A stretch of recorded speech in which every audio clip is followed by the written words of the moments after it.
So, your refrigerator light isn't turning on when you open the door? Don't worry, it's a common issue, and in most cases, it's easy to fix. In addition to a faulty bulb, there are a few other things that may contribute to such an issue. Reason number 1. Loose or faulty bulb connection. Reason number 2. The door switch, which is responsible for turning on the bulb when the refrigerator door is open, might have failed. Reason number 3.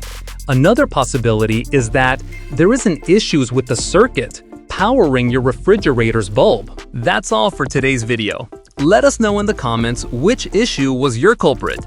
Don't forget to subscribe.